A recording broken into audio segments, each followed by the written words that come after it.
Ya, kembali lagi dalam program Bebas Hutang, sahabat muslim Anda yang ingin bergabung silahkan. Bisa melalui telepon, bisa melalui SMS, nomornya tertera di layar kaca Anda. Nah, pembahasan kali ini seputar tema nikmat membawa sengsara, sahabat muslim. Mungkin Anda punya pengalaman juga terkait dengan hutang, Anda juga mungkin pernah punya masalah dan ingin berbagi kepada sahabat keluarga muslim lainnya, silahkan. Ini tentunya juga menjadi ajang ataupun media dakwah untuk Anda untuk mengingatkan orang jangan sampai melakukan riba.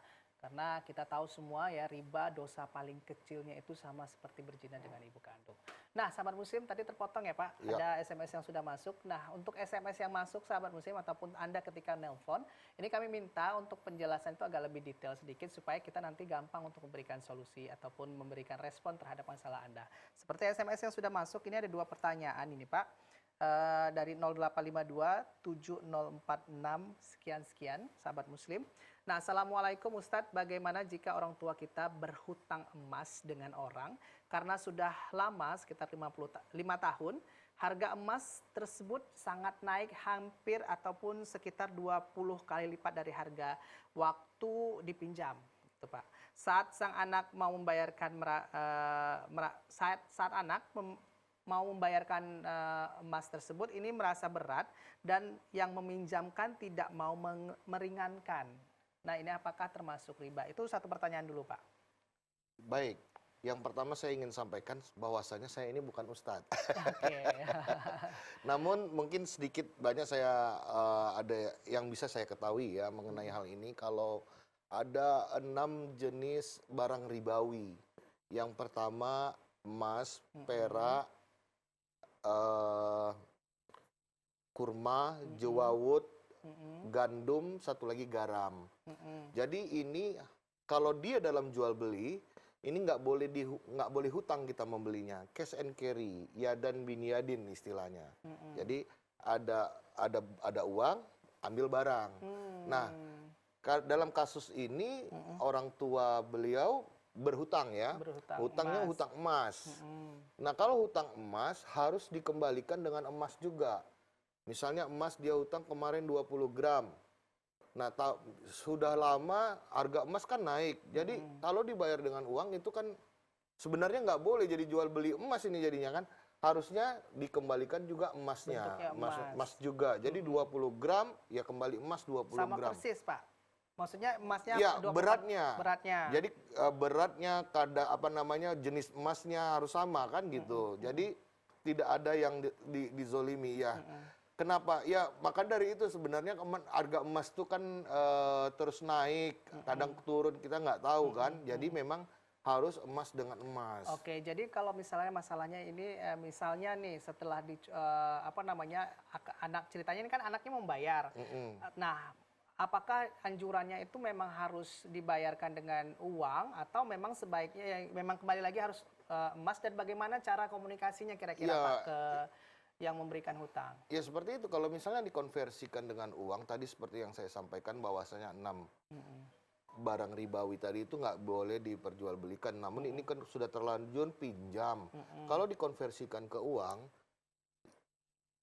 alangkah lebih baiknya, saya nggak tahu ya hukumnya gimana karena saya bukan seorang ustadz.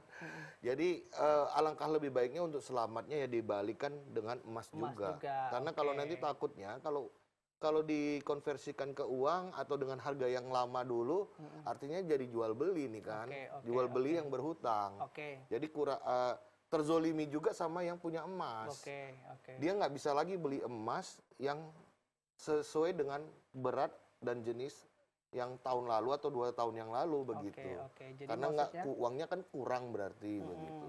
jadi ada baiknya ini yang mengirimkan SMS ini ya, kalau ingin menyelesaikan masalah hutang orang tuanya dalam bentuk emas, lebih baik ini ada komunikasi dengan peminjam, Iya. ya, dengan antara peminjam dan yang meminjam. Ini untuk memang harus kembalinya dalam bentuk emas. Kalau masalahnya harga emas sekarang mahal, ya memang itu konsekuensinya begitu Iya, ya Pak ya. Harus ada konsekuensinya. komunikasi.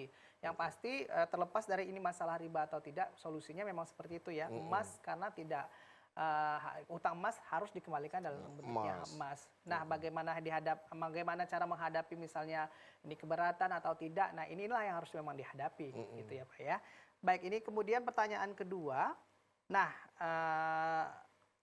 orang tuanya ini dari pengirim yang sama ya Pak ya, orang tuanya ini kan sudah meninggal Pak. Kemudian banyak meninggalkan hutang yang riba. Sampai saat ini belum terlunasi. Kemudian si anak akan membayarkan hutang tersebut namun mengikuti perjanjian awal karena masih ada kaitannya riba gitu ya. Nah, kira-kira sementara anak ini sudah mencoba negosiasi untuk membayar pokoknya saja tapi tidak mau. Tanggapannya kira-kira seperti apa Pak? Jadi misalnya gini nih, selama masa hidup orang tua mungkin ada minjam ataupun ngambil kredit di leasing, ya kan? Kemudian meninggal sementara itu belum lunas harus dilunasi. Ya, kita harus tahu dulu ini di lembaga keuangan atau apa. Biasanya ya yang saya ketahui, namun saya nggak paham juga kalau misalnya pinjam. Kalau di lembaga keuangan biasanya kalau yang meninggal itu dihitung lunas karena ada asuransi. Asuransi kematian. Kematian, jadi lunas semua hutang-hutang. Oke. Namun nggak tahu saya kalau apakah dulu pinjamannya ada asuransi atau tidak di lembaga keuangan tersebut. Atau kalau ini di luar lembaga keuangan, Personal misalnya. personal, ya sampaikan saja bahwa ini adalah riba. Jadi saya mau bayar utang pokoknya saja. Atau di lembaga keuangan pun masih bisa kita ini kan. Pokoknya selama ini masih nyicil belum nggak? Dicicil atau cemana? Kalau masih dicicil, stop. Karena itu riba. Kalau kita sudah berbuat maksiat, apapun doa kita, apapun usaha kita, cari solusi bagaimanapun, Allah tidak akan bantu. Jadi pertama sekali niatkan, alhamdulillah beliau ini sudah sadar ini riba atau tidak kan begitu ya. Artinya sudah ada kesadaran untuk tidak membayar riba begitu ya. Tapi caranya seperti itu. Komunikasikan ke pihak lembaga, ya orang tua saya ini sudah meninggal. Mohon dengan sangat kalau bisa kami ini sebagai pewaris membayar pokoknya saja. Bunganya tolong dihapus. Begitu. Denda, bunga, apalagi penalti dan segala macam, tolong dihapus. Kalau kami masih ada di cicilan ini masih ada ribanya, kami tidak akan mau membayar atau mencicil karena kami menjalankan syariat kami menjalankan agama kami tidak mau melakukan apa yang agama kami larang. Kira-kira begitu. Oke, terjawab ya bagi pengirim SMS ini. Jadi kalau misalkan lihat dulu seperti apa kasus hutang dari orang tua ya yang sudah meninggal, apakah dia ngambil kredit di lembaga keuangan? Karena biasanya kalau ngambil kredit di lembaga keuangan itu ada fasilitas asuransi, di mana kalau sudah meninggal itu biasanya diklaim kemudian dianggap lunas dan dianggap yang lunas membayar ya, asuransi. karena ada perjanjian di akad awal gitu. Tapi kalau misalkan ternyata tidak ada, kemudian apakah ini juga pinjamannya kepada personal dan memang susah untuk komunikasinya membayar pokoknya saja, ini memang harus dihadapi. Ya kan, harus komunikasinya bagaimana supaya memang tidak membayar bunganya, hanya membayar pokoknya saja. Karena memang hutang harus dibayar. Hutang harus dibayar gitu. Karena kasihan juga yang meninggal ya Pak. Betul. Jadi dikomunikasikanlah sebaik-baiknya bagaimana caranya, kemudian kita mempelajari bahwasanya riba itu begini. Nanti kita sampaikan kepada pihak yang memberi hutang kepada kita gitu kan. Didakwahi terus. Sehingga insya Allah dengan begitu, dengan ada usaha seperti itu, Allah bantu kita. Kan yang membolak-balikkan hati Allah Subhanahu wa Ta'ala. Oke, mudah-mudahan terjawab ya sahabat keluarga muslim mengirimkan SMS. Anda juga yang mungkin ingin bertanya, sharing soal masalah Anda terkait dengan hutang dan Anda ingin keluar dari masalah hutang, silakan bergabung bersama kami. Tentunya melalui nomor SMS ataupun nomor telepon yang nanti tertera di layar kaca Anda. Nah, kembali ke tema kita Pak, soal nikmat membawa sengsara. Kalau pada kasus misalnya orang hutang kadang-kadang kan bukan hanya karena ingin memenuhi kebutuhan keinginannya, hasrat keinginannya, tapi juga karena memang sudah mepet. Karena juga memang kondisinya tuh butuh sekali untuk bisa gali lubang tutup lubang istilahnya. Ini udah sengsara, ngambil resiko sengsara lagi nih kira-kira ke depannya. Nah ini kalau seperti ini seperti apa Pak tanggapan Bapak? Bang Abror, hutang itu nggak diharamkan dalam Islam. yang diharamkan itu riba. Mm-mm.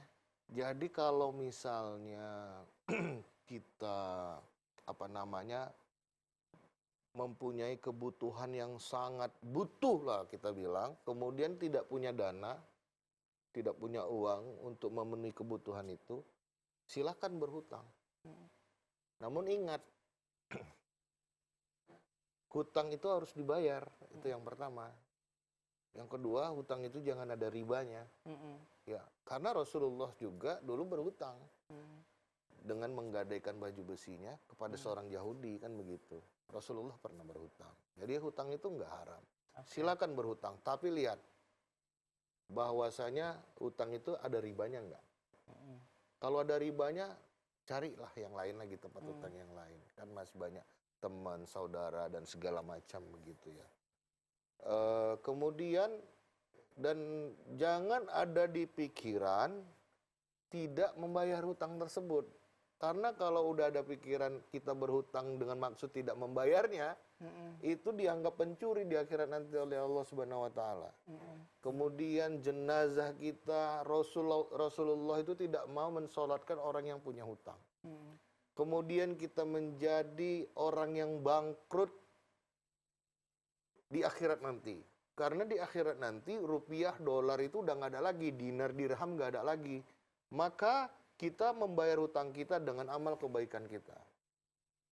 Kalau amal kebaikan kita sudah habis ditransfer kepada satu tempat yang kita berhutang dulu, ada lagi masih ada hutang kita dengan orang lain misalnya, maka dosa-dosa orang tersebut itu yang kita serap. Nah inilah yang dikatakan bangkrut sesungguhnya. Di akhirat itu bakal bangkrut. Kalau di dunia ini kita bangkrut bisa bangkit lagi, tapi kalau di akhirat macam mana coba? Gitu. Oke.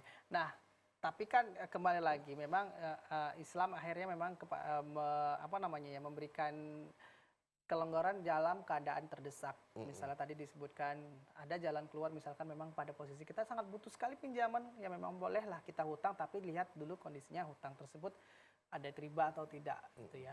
Tapi kalau misalnya kondisinya memang, misalnya nih adik-adik mahasiswa sekarang ini lagi booming sekali Pak ya. Adik-adik mahasiswa mungkin pada posisi, karena kita juga pernah mengalami jadi mahasiswa, tahu kapan kantong kering, kapan benar-benar butuh uang.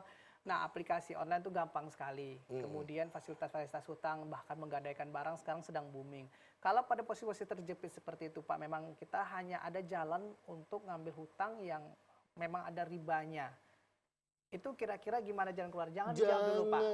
Karena kita harus jeda. Kita harus jeda dulu soal ya, nanti kita akan dengarkan kira-kira seperti apa ya jawaban dari Pak Abu terkait dengan masalah yang sama-sama mendesak sebenarnya, sama-sama butuh, tapi kondisinya kita memang dihadapkan pada pinjaman riba gitu ya. Jangan kemana-mana, tetap di program Bebas Hutang, kami akan segera kembali.